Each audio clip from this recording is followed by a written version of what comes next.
Member, kapisanan ng mga broadcaster ng Pilipinas. Oras sa ganap na alas 4:09. Uy! Nakapag-break ka na ba?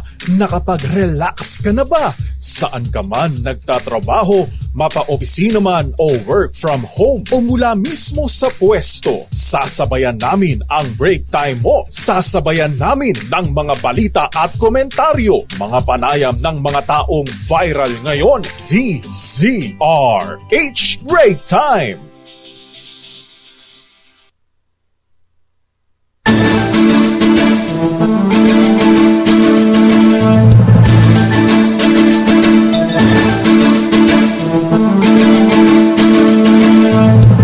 Magandang hapon, Pilipinas. Ako po si Deo Macalma. Ako naman Thea Petro Carpuz. At narito ang headlines ng ating mga balita ngayong araw ng Lunes, 8 na ng buwan ng Hulyo. Sa ating mga headlines, oil price increase. Kasado na bukas.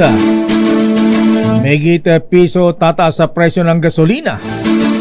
Diesel at kerosene tataas din. Mga Pilipinong tambay o walang trabaho na itala sa 2.11 milyon noong Mayo ayon sa PSA.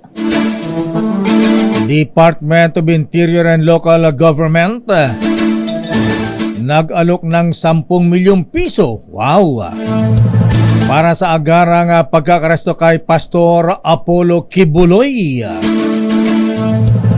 Department of Justice kinalampag sa pagsulpot ng mga Chinese sa iba't ibang lugar dahil sa Pogo Hubs. Suspended Mayor Alice Goo ng Bamban Tarlac. Ayaw pa rin sumipot sa Senate hearing. Traumatized daw siya ayon sa kanyang abogado. Senator Nancy Binay inireklamo si Senator Alan Cayetano nang tawagin siyang marites, buwang at day. Dalawang awol na pulis itinuturong suspect sa pagdukot at pagpatay sa beauty queen ng Pampanga at sa kanyang Israeli boyfriend. SUV bumangga sa nakaparadang trailer truck sa Maynila, driver patay on the spot. Grabe, bilis ng takbo, ha? Samantala, convenience store na 7-Eleven sa Quezon City hinold up. Kinangayan ng 200,000 piso. Tatlong staff at manager ng 7-Eleven iginapos pa. 44% ng mga Pilipino kumpiyansang gaganda ang buhay sa loob ng 12 buwan ayon sa SWS survey.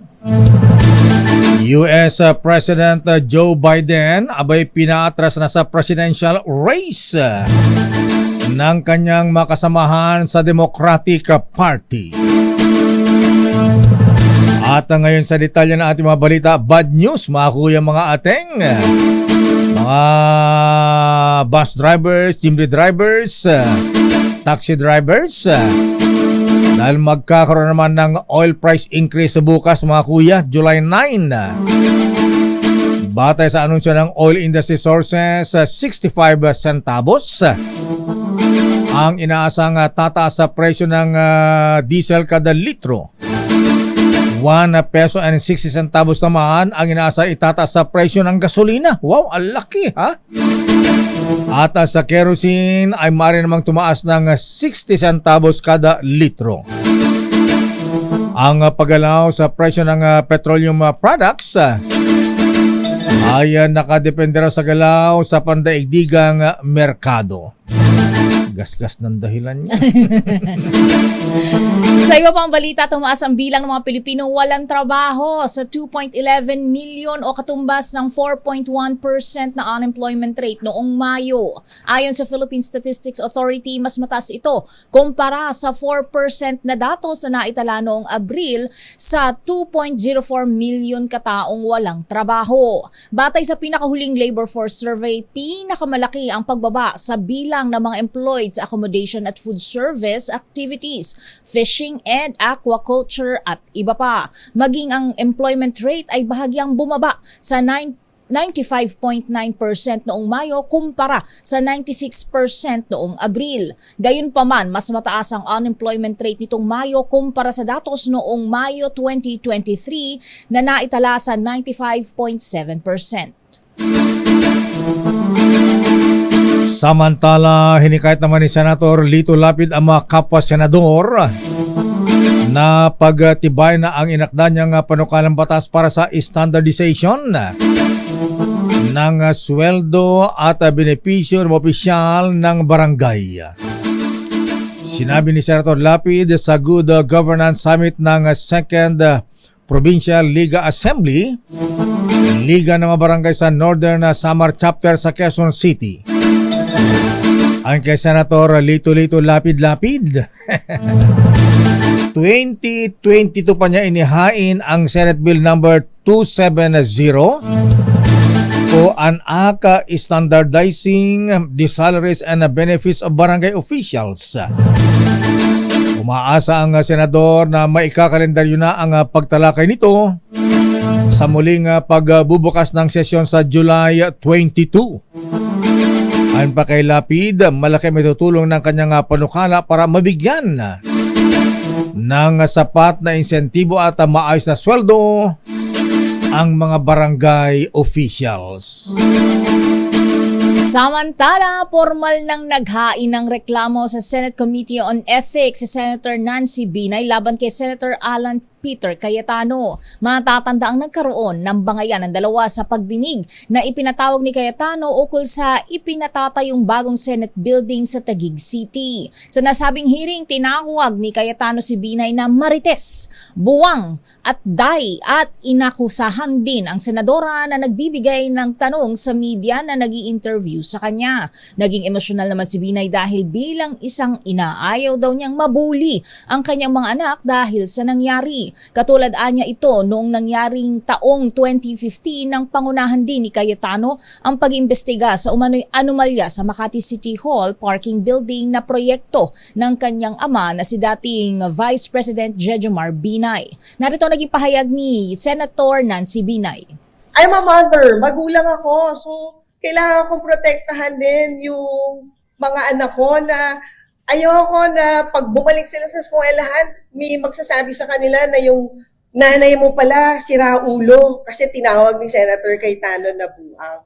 So this is not just about me as a senator, this is also about me as a mother na alam ko, naiyak ako kasi alam ko yung pinagdaanan ng mga bata, hindi lang ng mga anak ko, pati yung mga pamangkin ko nung panahon na yon. And hindi ako papayag na mauulit muli yung ganong pinagdaanan nila kasi siguro ang hirap ma-explain kung hindi mo pa nararamdaman maging isang magulang.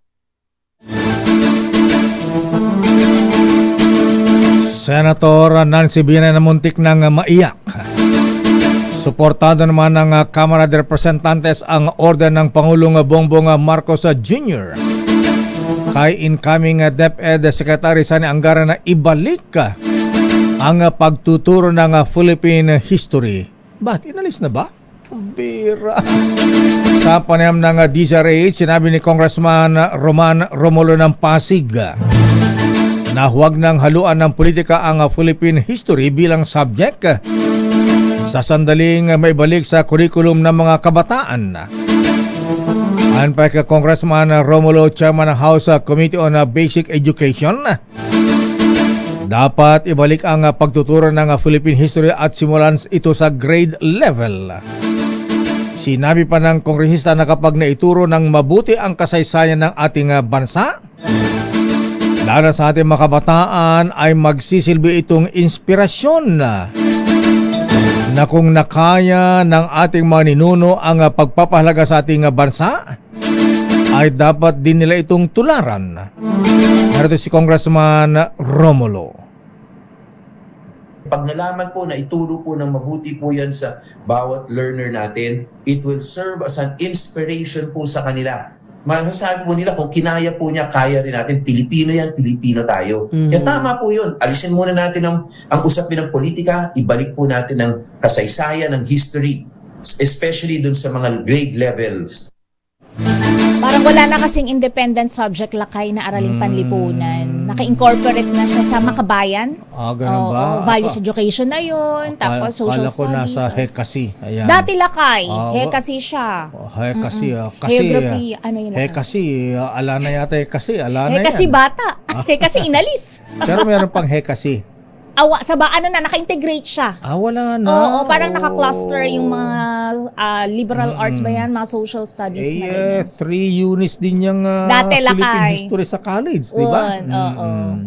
Samantala, pamumunuan ng Pilipinas ang pulong ng ASEAN Working Group on Nature Conservation and Biodiversity at ASEAN Heritage Parks Committee sa pagtugon sa biodiversity laws at climate change. Gaganapin ang naturang pagpupulong sa Singapore sa Hulyo 16 hanggang Hulyo 19. Dadaluhan ito ni DENR Biodiversity Management Bureau Assistant Secretary Marshall Amaro Jr. at ng 10 ASEAN member states, gayon din ng Timor-Leste. Samantala, makikibahagi naman ang ASEAN Center for Biodiversity sa pagbabalangkas ng joint statement ng ASEAN ukol sa biodiversity. Samantala, tugon daw ang pinirmahang reciprocal access agreement sa mga pambubuli ng China na nakapekto umano sa kapayapaan sa rehiyon. Itong pahayag ni Japanese Ambassador Endo Kayusa sa ika-70 anibersaryo ng Japan Self-Defense Force na nilokan ni National Security Advisor Secretary Eduardo Anyo.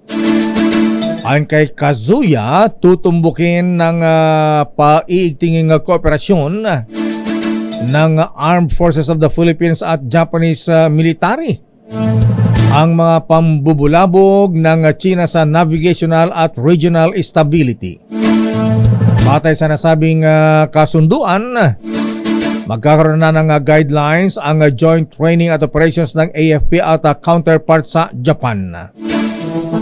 Sa bahagi naman ng Pilipinas, ipinagpasalamat ng top security official ang tulong ng Japan sa pagpapalakas hindi lang depensa kundi maging sa disaster response nito. Tiyakayaan nyo na committed ang Pilipinas na palawakin pa ang kooperasyon sa bansang Japan na isa sa mga itinuturing na strategic partners ng Pilipinas. Samantala, nagpahayag ng pagkakaisa ang grupo ng mga dating pinuno ng Armed Forces of the Philippines at Philippine National Police pagdating sa isyu ng West Philippine Sea at pagkontra sa mga iligal na pogo. Nagtipon sa Club Filipino sa lungsod ng San Juan ang mga retiradong general opisyal na nagsilbi sa mga administrasyong Arroyo, Aquino, Duterte at Marcos Jr. Dito naglabas ng manifesto of support ang halos 2,000 dating military at police officers para ipanawagan ang kabayanihan at unity sa gitna ng banta sa teritoryo ng bansa. Kabilang sa mga dumalo sina dating AFP Chief of Staff General Eduardo Oban, dating Navy Flag Officer in Command VAD Alexander Pama, dating CIDG Director Police Major General Samuel Pagdilaw, dating Colonel Ariel Kerubin at iba pa. Samantala, idineklara rin ni Kerubin na sa nasabing pagtitipon ang kanyang muling pagtatangkang tumakbo bilang senador sa 2025 na siya namang sinuportahan ng mga present na ex-generals. Good luck, Colonel Ariel Kerubin. Ang Medal of Valor awardee. Suportado ka ng mga brethren. Nax. Babalikan natin ang ilang May isang botos na rito. Ay, 2 na pala lakay. Babalikan natin lang pang detalye ng ating mga balita. Abay, si suspended Mayor Alice Guo. Abay, hindi pa rin daw sisipot sa ipinatawag na hearing ng Senado ayon sa kanyang abogado. Pero baka malintikan si Mayora dahil ang sabi naman ng Senado, kapag hindi pa sumipot sa Miyerkules, baka ipaaresto na ang nasabing senadora. Samantala, dalawang awol na pulis itinuturing suspect sa pagdukot at pagpatay sa beauty queen ng Pampanga at kanyang Israeli boyfriend. Samantala, sa ngayon ng 7-Eleven convenience store, hinold up sa Quezon City. 3 staff at manager iginapos pa ng mga hold-upper. Samantala, isang SUV bumangga naman sa nakaparadang trailer truck sa Tondo, Manila. Driver patay on the spot. Ingat-ingat po sa pagmamaneho. Ang detalye ng mga balitang yan sa ating pagbabalik sa ating palatuntunang break time. RH Break Time. Oras, Mr. Cecily, Mr. Michael is my guide. Doktora Isa Suntay. Alas 4:25. RH Break Time. Oras, Teacher Thea. Alas 4:31. Bilis na oras. Ready na ba ang mga reports sa Miss Jackie O? Ha? Pero bago ang mga report, standby Edniel Parosa. Bati mo natin ng happy birthday si Konsihal. O mga brethren ha, mga kuyang ha, si Kuyang Noble Ryan Soler Kalimbahin ng Makati ay birthday ngayon. At happy birthday din kay Doktora Maria Mercedes Mercado. Happy birthday din kay Mayor Elgina Malaluan ng Bungabon, kay Kuyang Maui Lazaro at kay very useful Kuyang Martin Boy Tuegyok Uzaita. Ayan. At happy birthday din kay Kuyang Alex Madamba. At siyempre mga taga Manila Broadcasting Company, birthday din pala ni Mark Louis J. Loreton, Harold Albay at si Alejandro Brihino Jr. Happy birthday. At si Gino Paradero ng Order of Demolay. At binabad natin si Director Along Aquino ng Purple Serpent ng Viluna Medical Center at si Kuyang Mocha Texon ng Saragossa Lodge. Samantala sa ating mga reports, pero bago yan ay nasa ating linya ang chairman ng Senate Ethics Committee. Wow! Ano ang gagawin ni Senator Francis Tolentino? Matapos halos maiyak ang Senadora Nancy Binay kanina kaugnay sa pagharap ng reklamo laban kay Senator Alan Peter Cayetano. Senator Francis Tolentino, sir, magandang hapon po sa inyo. Senator. Ay, magandang hapon po. Mayor Dea, magandang hapon sa inyo mga taga-subaybay. Yes, sir. Kasama natin si Miss Thea Corpus, Senator Tol. Magandang hapon po. Opo. Magandang hapon. Ayan, Senator Tolentino, sir, natanggap niyo ba ang complaint ni Senator Nancy Binay kaugnay sa nangyari last week? Meron pong balita na lumalabas na nag-file na nga kanina kasi nung nag-file po, wala po ako sa Senado, nasa Itchagi Isabela po ako at sa Jones Isabela. So, nakarating na po sa kaalaman ko na nag-file na at hindi ko pa ho nababasa. I have to admit, siguro bukas makikita ko po yung complaint kung ano pong nilalaman po noon. Kaya hindi ako makatugon sa substance po noon. Pero kung ma-file na po sa inyong committee, Senator Tolentino, sir, ano pa ang procedure dyan? Ipapatawag nyo ba pareho si Senator Nancy Bina at Senator Alan Peter Cayetano?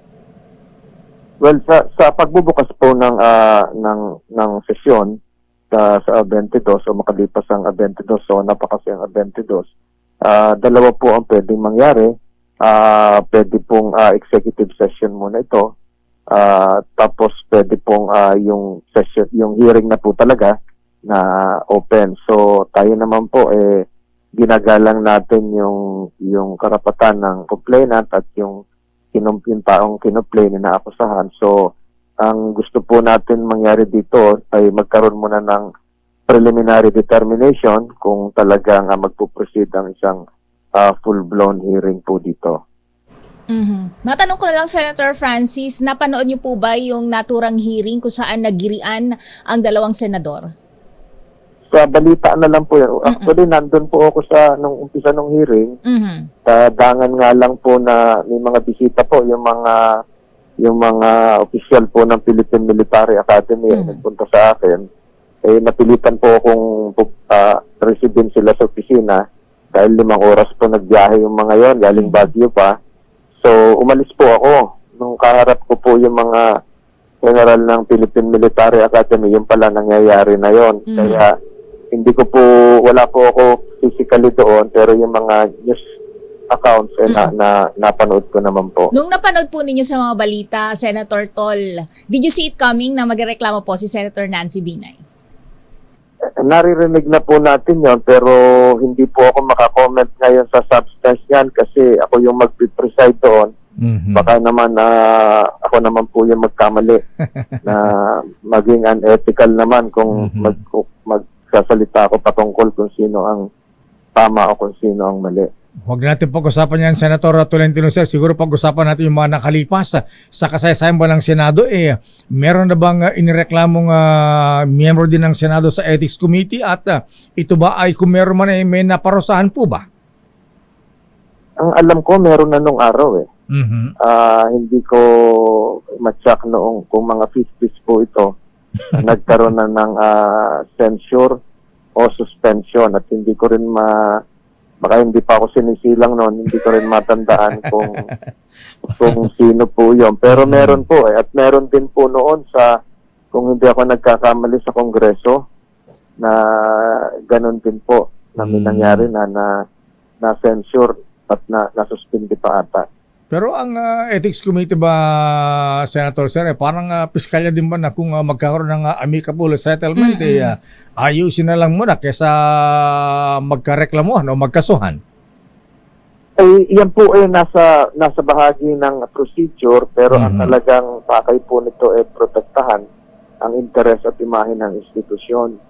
So, yun po yung gustong mangyari ng rules dito na hindi maapektuhan yung institusyon. So, maaari pong mag-usap, maaring i-withdraw yung complaint nga na hindi ko pa nakikita. Subalit kung talagang seryoso po ito, ay magkakaroon talaga ng pagdinig. Yun.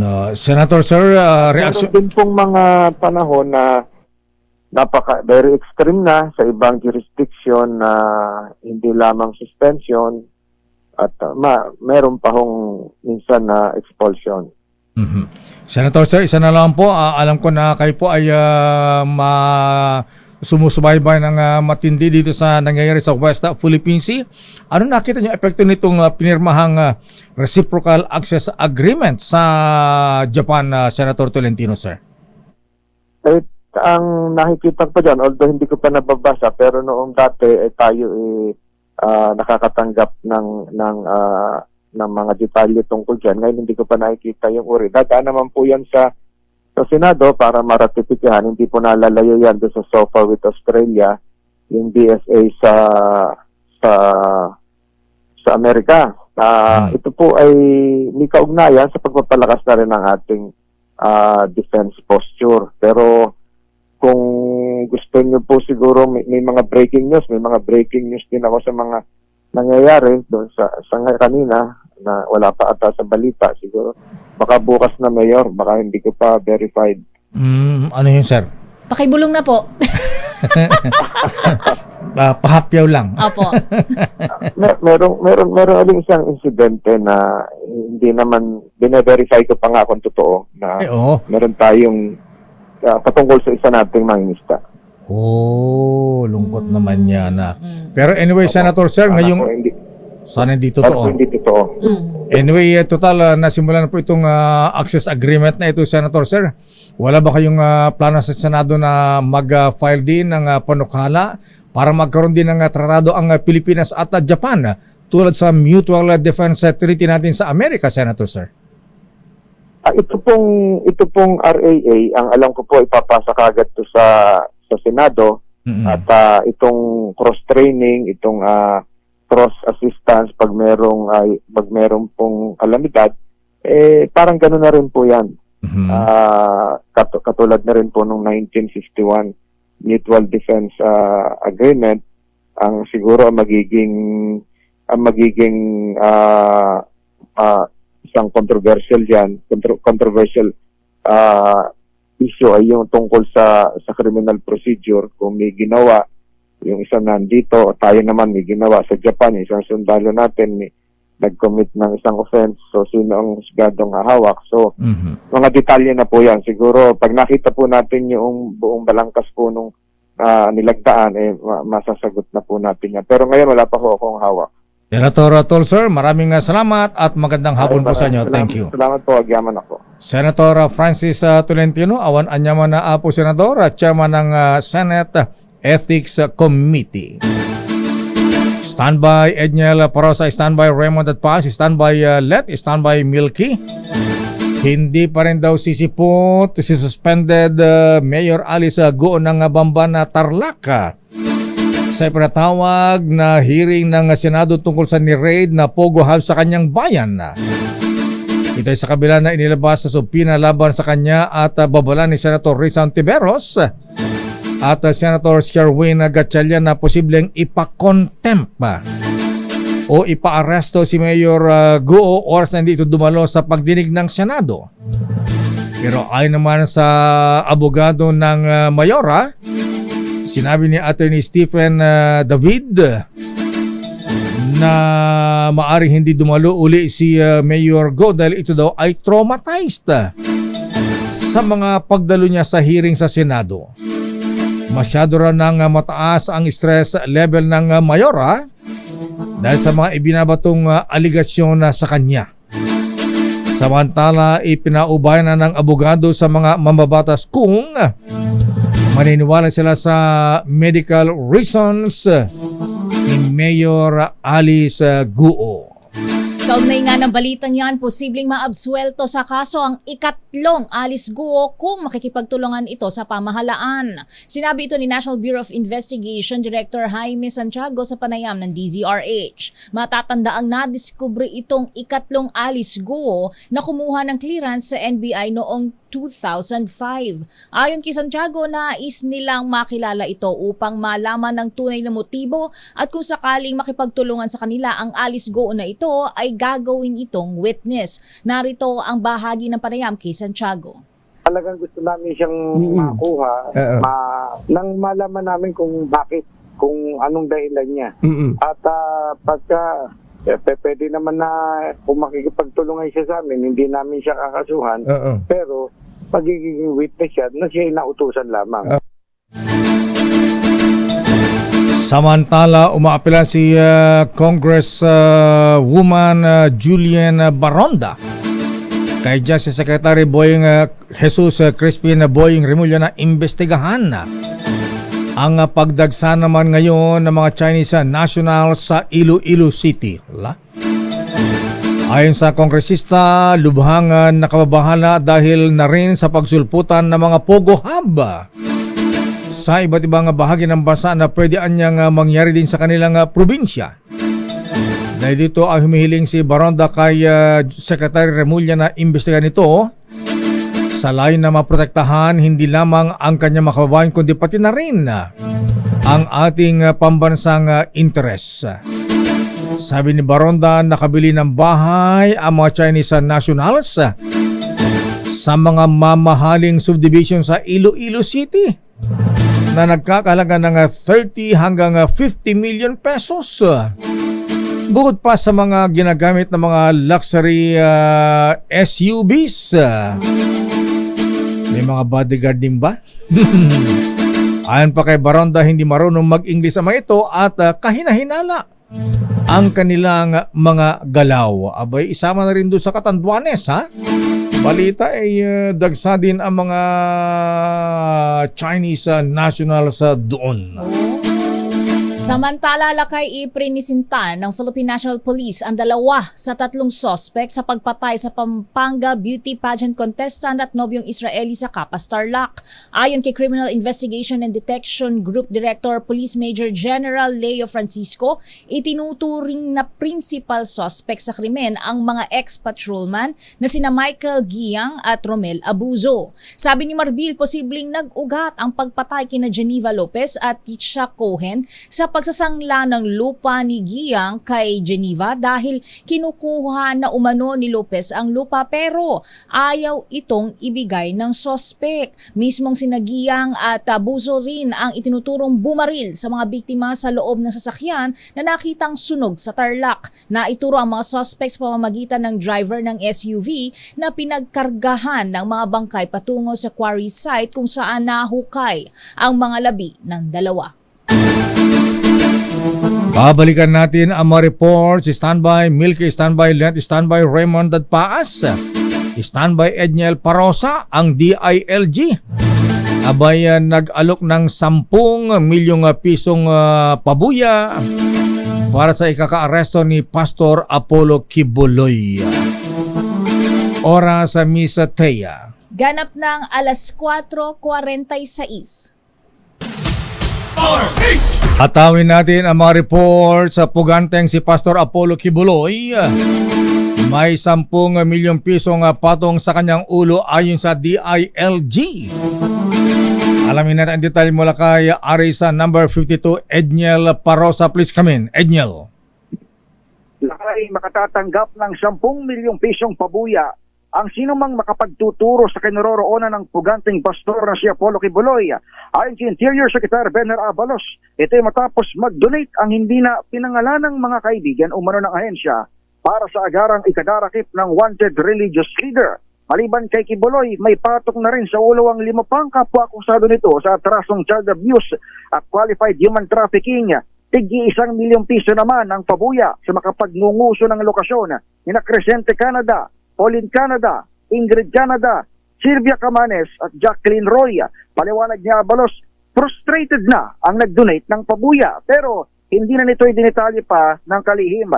Naniniwala naman si Abalos na batay sa kanilang intelligence, hindi pa nakalalabas ng bansa ang self-proclaimed appointed Son of God at pinuno ng Kingdom of Jesus Christ. Babala ni PNP Chief Police General Romel Francisco Marbil, maharap sa kasong obstruction of justice ang mga mapatutunayang nagkakanlong o nagtatago kay Kibuloy at sa iba pang pinaghahanap ng batas. Para sa kauna-unahan sa Pilipinas, DZRH, ito si Edniel Parosa. Tuloy-tuloy sa pagbabalita, tuloy-tuloy sa serbisyo. Sama-sama tayo, Pilipino. Wow, malaki-laki yan, 10 million.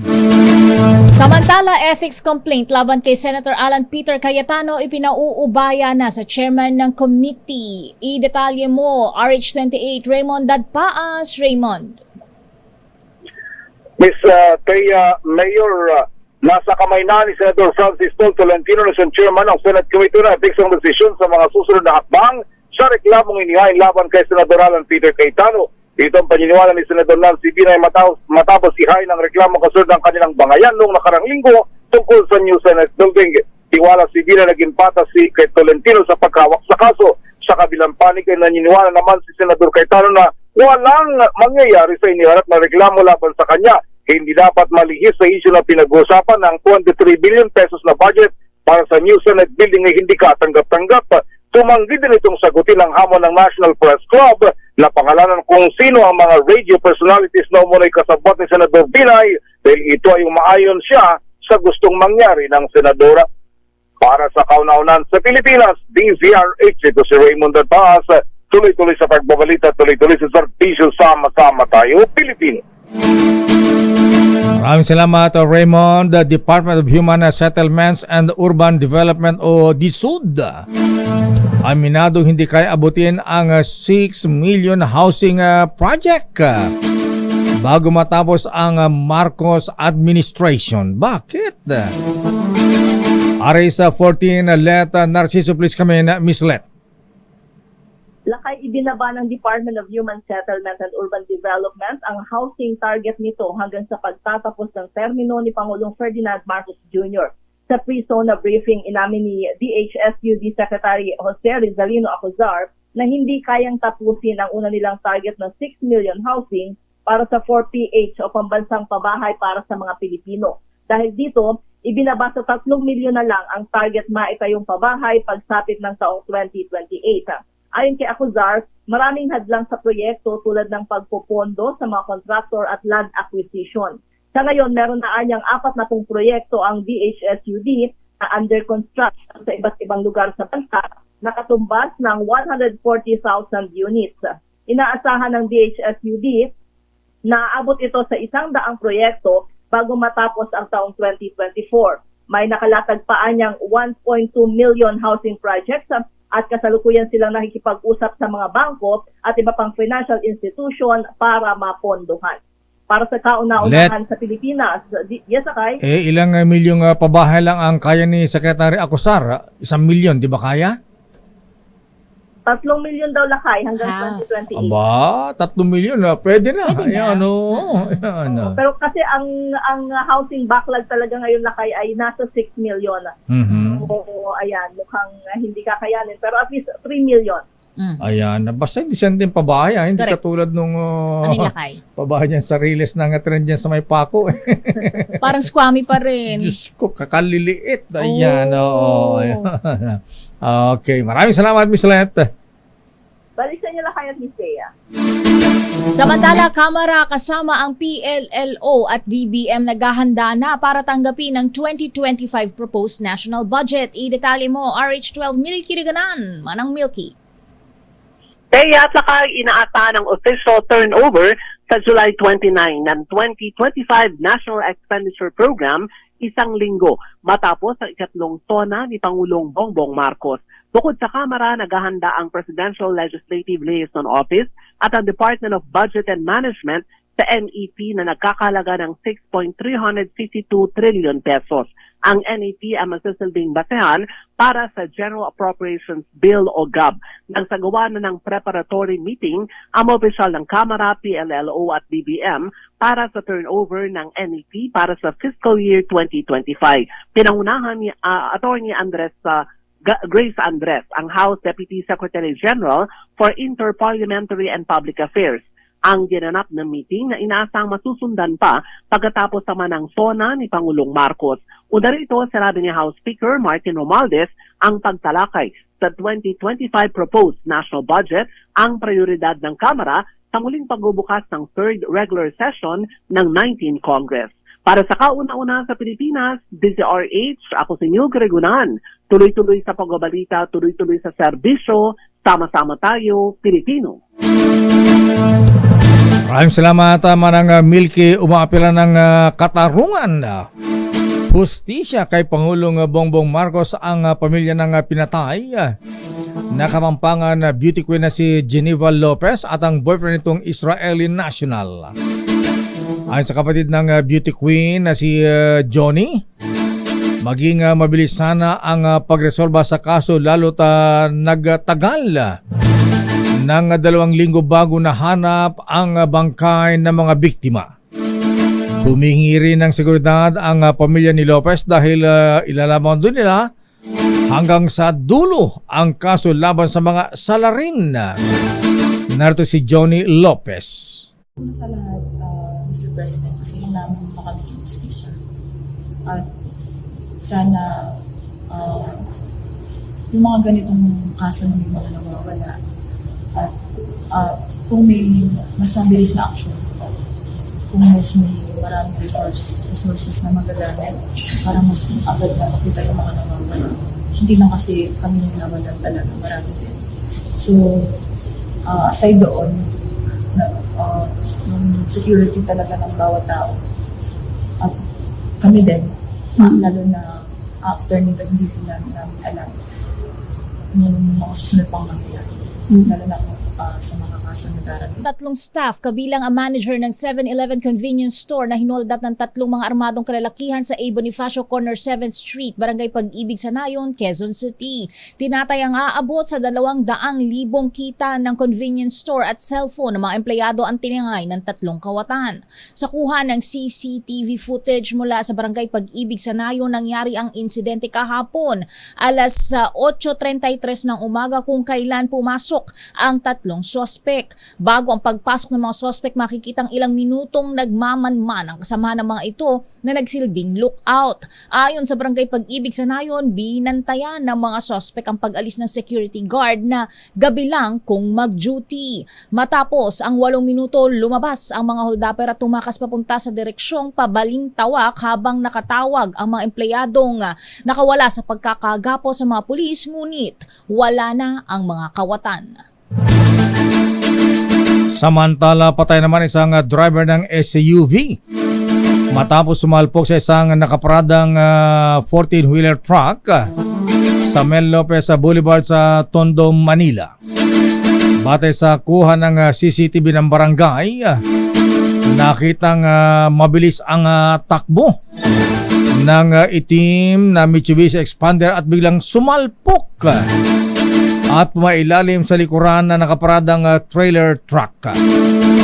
Wasak na wasak ang harapang bahagi ng sasakyan na may plakang NGX 5776. Mahigit 3 oras bago naalis ang bangkay ng biktima sa loob ng kanyang kotse. Ang sa driver ng trailer truck na si Jomar, nakatigil lamang siya sa Center Island kaninang ba't man kasi sa nasa Center Island? Kaninang 7:59 na umaga nang biglang makarinig ng malakas na kalabog sa likuran ng kanyang truck.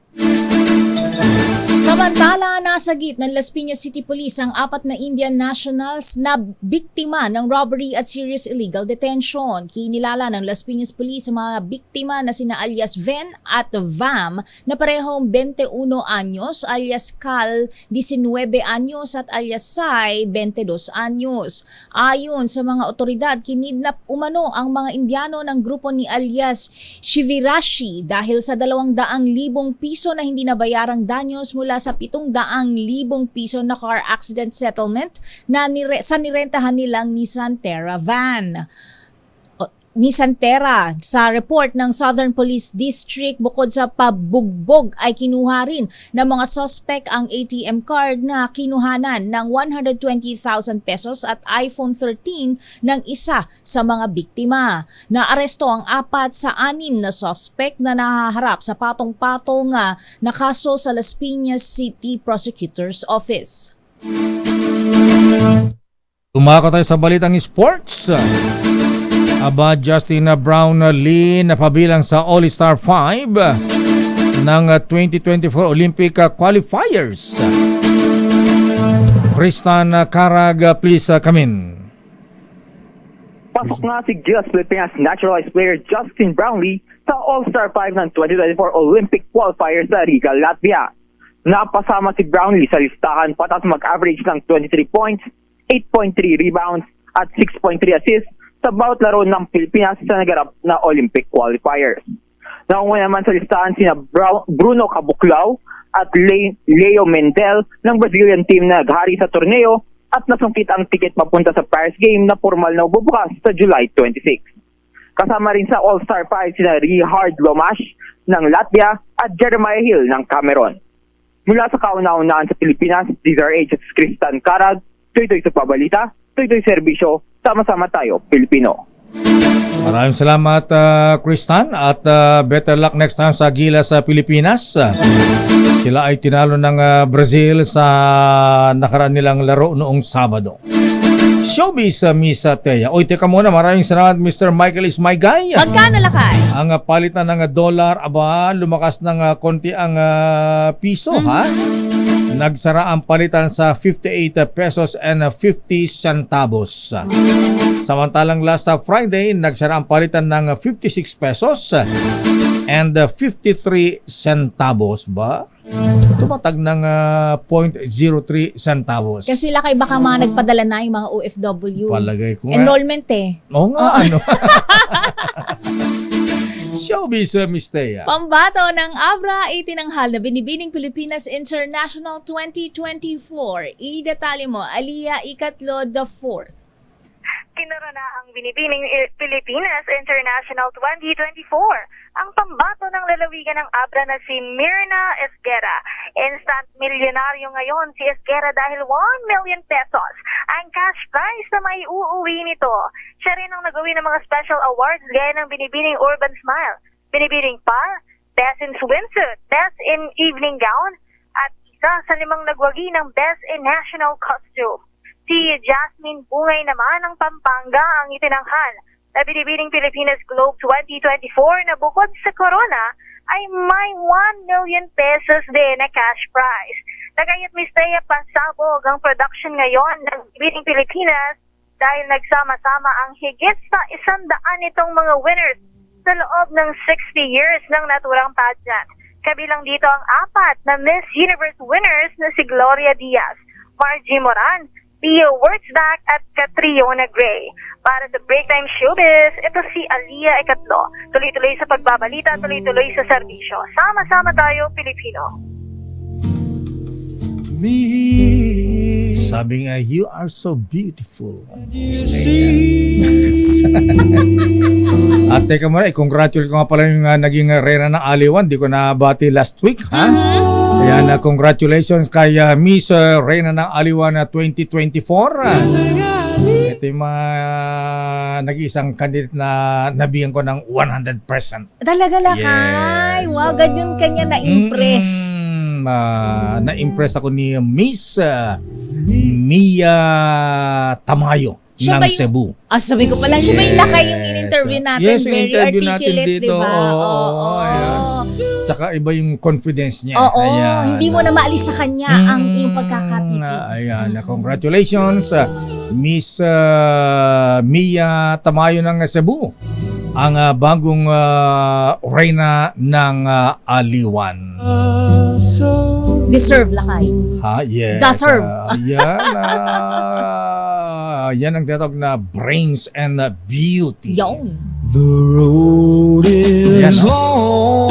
Kita mo naman. Pati tsaka tangkad niya, lakay 5'10 yan eh. Hindi naman 5'10. Sabi niya, 5'9. Oo, parang last time when we asked, parang 5'9, 5'10 siya lakay. Ganon. Ayan.